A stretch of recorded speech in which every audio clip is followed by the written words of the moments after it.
Hello friends, Kectil welcomes you to its YouTube channel. Today we have prepared for you an interview that will not leave anyone indifferent.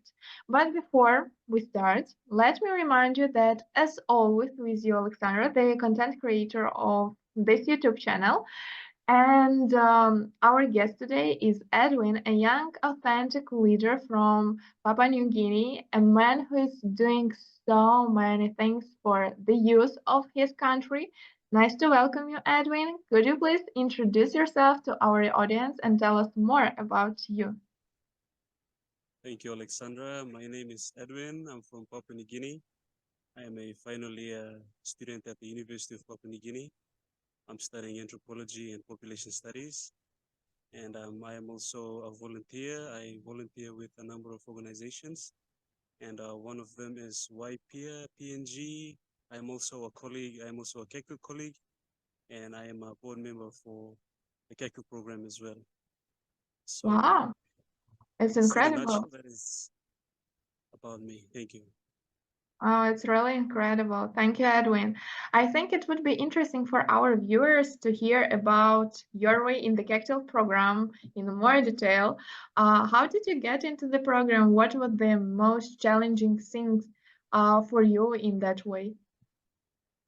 Thank you, Alexander. So, yeah, I saw the program on LinkedIn and then I applied and I was lucky and I was fortunate to be selected among the youth back in 2023. So, one of the most challenging thing for me as a Kecto colleague so far is managing time between my personal time, my studies, and then also completing my assignments on time. So, that was something I had to master. But yes, that was the biggest challenge for me. But thankfully, I Wow, made it through the program. that's a really big challenge. And how did you manage everything with your time? Is it did you have some secrets how to do it or how to manage it? Maybe you can share for our viewers some secrets of that. Yes, for me, basically having a daily schedule is the most important thing that I would recommend. So in the morning when you get up, what do you do? And then throughout the day, you have to have uh, something as simple as to-do lists. So what you do throughout the day, and then you have a schedule of what you do, how much time you allocate for each of the things that you're supposed to do, and all that. Wow, thank you for the sharing. And as far as I know, I saw it in the LinkedIn on your page that you have been selected as a UPG Sustainability Leader for 2024. Can you tell us more about that? What is the difficult to get this opportunity, and what did you have to do for get it? Thank you. Yes, thank you again for that. For the UPG Sustainability Leadership Program, I also saw it on LinkedIn, and then I applied, and thankfully I got selected as well. It's somewhat similar to Kectil's program as well. So you'll be given assignments, and then you'll complete those assignments and submit it. So you'll have a portal of yourself where you can interact with other colleagues, and then at the end of the year, based on your performance and interaction with other colleagues in the program, as well as submissions of your assignments, you will be given a chance to travel down to the US for a week and then Oh, take part in activities there. Yes. oh, that's amazing. Where have you been found this program? Also in the LinkedIn? Yes, yes. Also on LinkedIn. Great, that's amazing. I really happy of you and congrats you one more time with that really honor thing. And we'll glad to see you on the USA for 1 week and see all your picture on the social media from this little trip. So I'm really glad of you. Where, Thank you. what inspired you to become a leader and what does leadership mean to you? Thank you. For me, the source of my inspiration goes back to my village. So I grew up away from my home village. I grew up in an urban center where I had access to better education, quality healthcare, and then good infrastructure, access to electricity, water, and all that. But Mhm. looking back to my community, there were gaps that the government could not step in to fill. And one of the biggest gaps that I've noticed is the quality of education in rural parts of Papua New Guinea. So my community is just one of many communities throughout Papua New Guinea that does not have access to good education. And by good education, I mean there's enough teachers to teach a class, and there's no overcrowding of students in a classroom, and the conditions of the classroom too also have to be up to step. And then again, also the availability of educational resources like resource books and reading books and all that. So Wow, that's what inspired me to at least give something back to my community as well, and also inspire others to do the same. you're a really So great person for that your you inspired second others. question, thank you. For the second part of the question, you said, what does leadership mean to me? Yes. So for my case, the answer is quite simple actually. So leadership, I see leadership as a tool that can be used to inspire other people as well. So my definition of leadership would be a leader is someone who is not a boss, but someone who works with a team to identify the potential and then make use of the potential and then work towards a common goal that can be, beneficial for everyone in the team as well, for the betterment of society. Great definition, I would say, and a lot of challenges young people, young leaders from your country have right now in nowadays, and that's horrible, I would say, because not only young people faced a lot of challenges in the different fragile countries around the world, but also children's, also adults, and others. And we live in that conditions right now. But if we start to talk already about challenges, could you please tell us what challenges you faced in your career journey? What was the most difficult part when you started your career journey? Okay, for me, the most difficult challenge in my career journey would be knowing what to do and probably what not to do and deciding between what's best for me to do. So I think I have this approach where if I'm working with a team, I usually tell them that do not see me as a leader or do not see me as a boss that I'm in charge of anything. No, but think of me as a colleague or a teammate that we can work together with. So yeah, my biggest challenge is being empathic to other people as well, and then not being not trying to take an approach where I sort of tell everyone that I know everything and then I know what's best, we should do this, but instead sit in a circle and then say, okay, we have this issue, what should we do about it? I want to hear your thoughts and all that. So my biggest challenge yet is to probably be more empathic. So I've been trying to do that since I started my leadership journey, I should say. Wow. And maybe you have some top three key lessons that you learned during this journey, and you would like to share it with our viewers, and maybe advise something to them how they can deal with some challenges in their professional life. Yes. Okay. The biggest advice I would give to the viewers who are tuning in today is communication is key. So in everything that you do, in your studies, also in your um, education and in your leadership journey as well, it's important to communicate effectively with the people that you're working with. So that is one. And number two, I think collaboration is very important. So network with people from other countries, other provinces, other cities, and then also collaboration is important because you might be doing something that they're also doing, but you don't know. In order to do something and have a greater impact, communication, not communication, but collaboration comes in handy there. So you don't want to duplicate efforts. Great, great. I guess this is really main thing that you mentioned for us. But also, I would like to talk with you a bit also more about your countries and about the challenges for young people that they are facing right now there. So, what are the most pressing issues facing young people in Papua New Guinea today? And what action do you believe are necessary to address them? As you already mentioned that your leadership journey starts from the challenges in your community, and maybe you can tell us more about that, and our viewers will be able to help somehow young people from your country. Thank you, Oleksandra. So to answer that question in just one answer is not possible. It's because there's a lot of issues, and then it would require quite an in-depth question answer. But to be frank with you, one of the biggest issues that are facing young people in Papua New Guinea right now is job opportunities. I would say that is the most important, a critical issue that is faced by all young Papua New Guineans in PNG as of date. So then again, that is linked back to good governance, and see how well and how the government could provide better jobs for young people that are its citizens. So that's also a question of good governance, and then it's also linked to a number of factors such as the level of service delivery that is in the provinces and in the districts as well.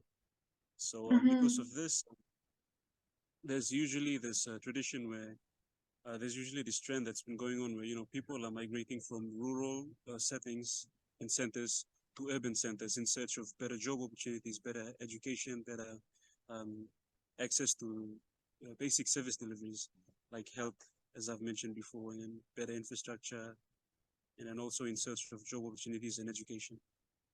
So yeah, the biggest, I think the most pressing issue right now in Papua New Guinea is job opportunities for young people. We have a lot of graduates that are graduating from university every year, and then we have very limited jobs to cater for them. So that is something that the government um, still has and has been working on to solve.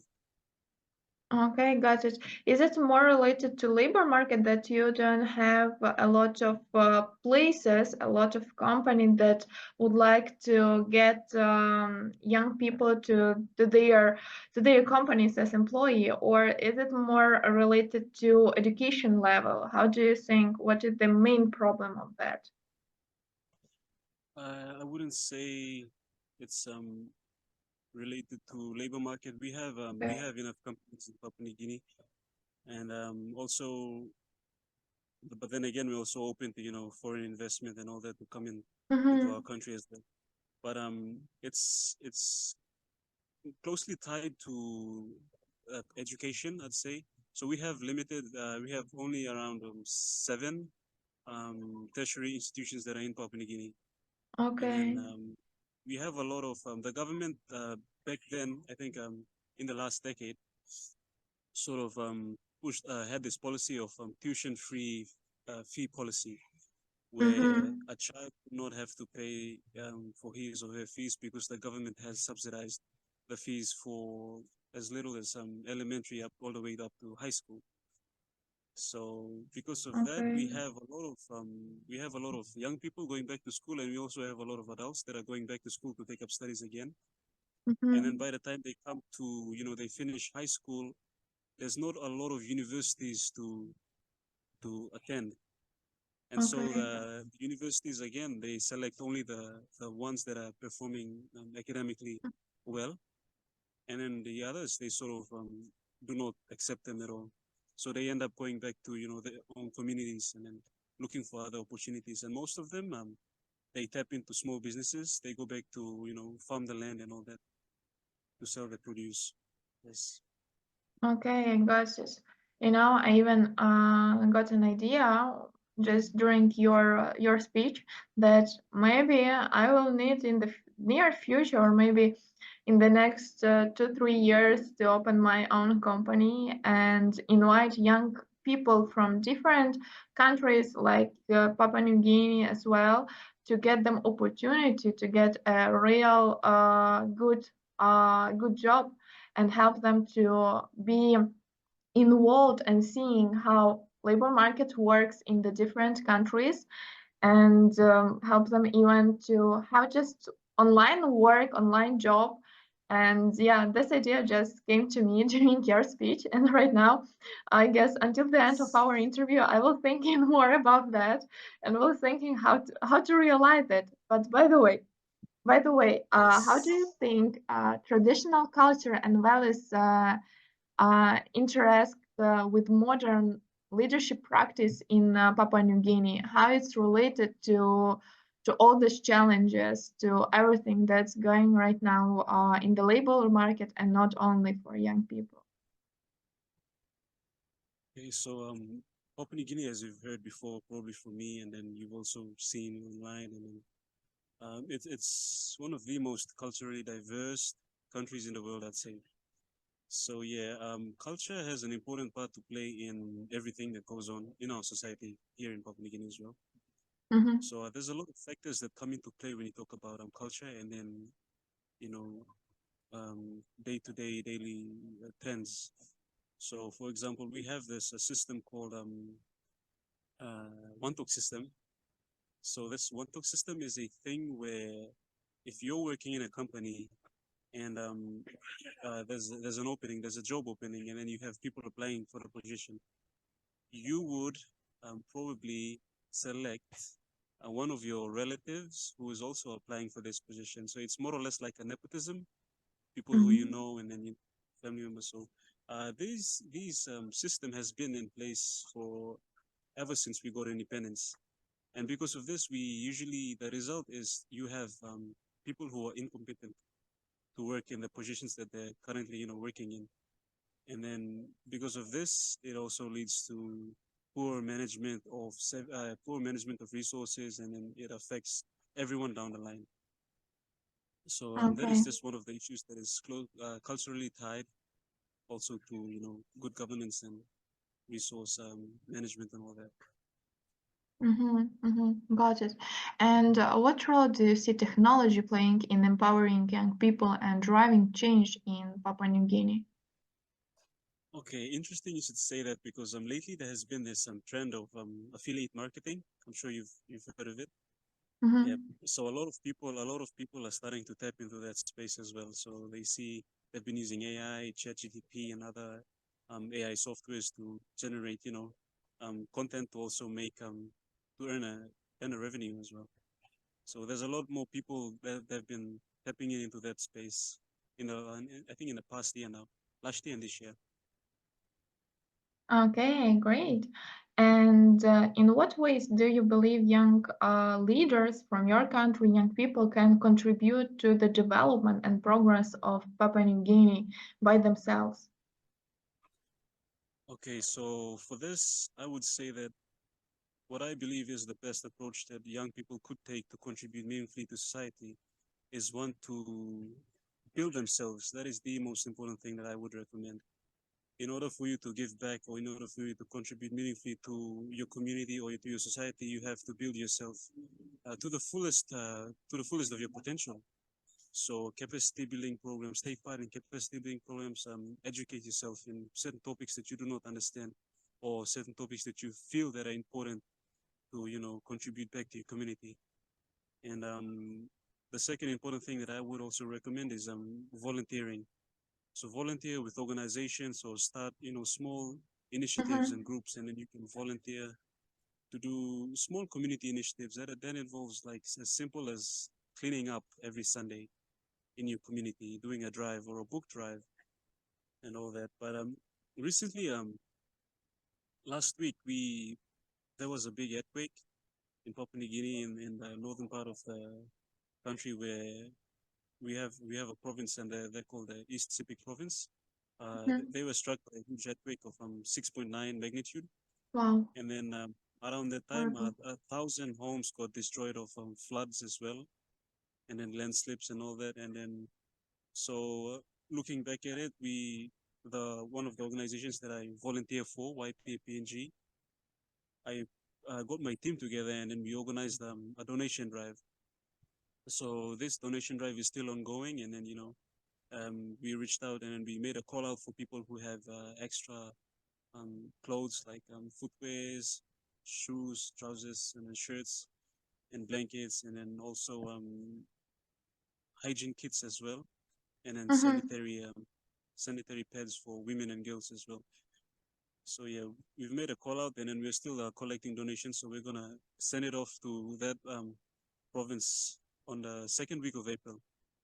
So yeah, it's small initiatives like that that really counts. And then you can't do something big unless you start from the local community level up. So yes, so like I said, one would be to build yourself. Capacity building programs is very important. Two would be also to volunteer.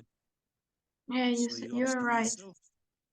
Yeah, You're thank you. right. That's And you're doing really great job for all young people in Papua New Guinea and not only for others, because our interview will see a lot of young leaders from around the world because it will be published on our YouTube channel. So I get they will inspired by your story and will see how they can help also not only themselves to get really great career, but also their community, their people that living around them. That's really great, and that's fantastic, I would say.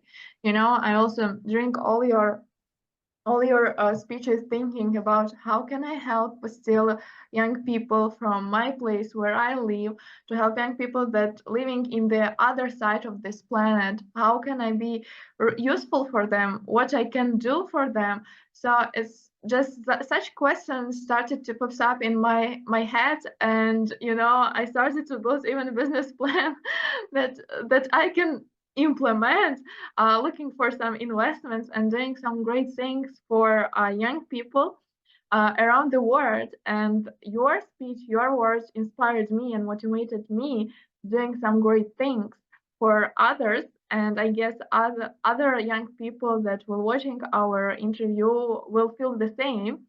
And yeah, you already start to tell us about some initiative that you're implement you are doing in your society. Could you tell us more about some projects or initiatives, other initiatives you've been involved in that you are particular proud of it? of course. Yes. So my role with YPAPNG. So before I answer that question, I'll just give you a brief of YPAPNG. So Mm-hmm. YPAPNG is part of a regional network. It's part of the YPA Asia Pacific Regional Network. So what we basically do is that we are a youth group. We advocate for social issues that are faced by young people in the Asia Pacific region. And then our core areas of focus are HIV and AIDS awareness, SRHR, GBV, mental health as well, and then menstrual health and hygiene for women and girls. And then apart from that, we also work um, in a way that we strive to achieve the SDGs, the 17 SDGs that we have. So yes, that is a brief about YP Asia Pacific. So we have a number of initiatives that are currently ongoing. And then for YPAPNG, we recently just launched a SDG webinar series where we will be bringing in experienced professionals to talk about issues that are related to the Sustainable Development Goals. So each professional will come in to talk about an SDG, for example, SDG 1 and 2, which is no poverty and zero hunger. And then they will they'll give a presentation on that, and then they will educate the young people what this SDG is about and how you can contribute as a young, as a young person to eradicate this issue in your own community at your level. So we're going to do that for the next couple of months, next 8 months. So we're starting in April, we're ending in this November, yeah, November. So that's Wow. one, yes. And we also have a number of activities that are coming up. So we're organizing panel discussions, workshops, and then a lot of capacity building programs, because that is where our focus is, to at least upskill and then empower youths. So we cannot do all of these things on our own, but we need at least people to be better equipped and better empowered so they can go back in their own communities and then they can, drive change. If you will need my help in that, I am always ready to volunteer, even through online. Yes, Just let me know, and we will we do would something. I will we be would glad love. to share my experience and knowledge in everything. and talk with the young Yes, leaders from your country. But unfortunately, I'm far away. We can do it only no, online. that is definitely okay. We can maybe feature you on one of the SDG webinar series, so you Great. can probably talk about youth in entrepreneurship because you're starting your own company as well. Yes, and I'm working with sustainability field too in business. So my first startup, it was about sustainable business and non-financial Oh, reports. And yeah, I built my own startup. Then we implement IT product MVP that we presented to investors, got it grant. So yeah, we can think about that. We can think about that. that Okay. is amazing. And let's move on to the finalizing our interview because we have little tradition already in our YouTube channel and with all people whom we got an interview. We would like our audience and me to ask you a little question. What would you like to wish the young leaders who are watching us today? What advice you would like to give them? Thank you. I would be honored to share and also give an advice to the young people that are watching. To the viewers that are watching, an advice that I could leave with you is you are the agent of change. You usually you'll see that a lot of young people they expect the government or other organizational bodies to at least do things for them. But you have to understand that you are the agent of change, and you can change your life as well as your community. So, the important thing you could do, and the important advice that I would want to leave with you today is that you empower yourself, and then you can empower others. Learn as much as you can. You will have access to a lot of free resources that is online right now, and then especially in this day and age, internet, we're all connected to the internet, and then you have a world of resources that is at your fingertips. So use those resources to educate yourself on certain topics, on certain subjects that you do not know of, and then better educate yourself as well, and then take part in activities that will help in your capacity building. Also, volunteering is a very good way to get exposure, build your network as well as a youth and as a young person. And then number three is collaboration. Collaboration with organizations, individuals, whichever way is important for, to achieve a goal that you see is important to achieve in your own community or your personal goals as well. So yes, that is the top three advice that I would like to leave with you all. And thank you.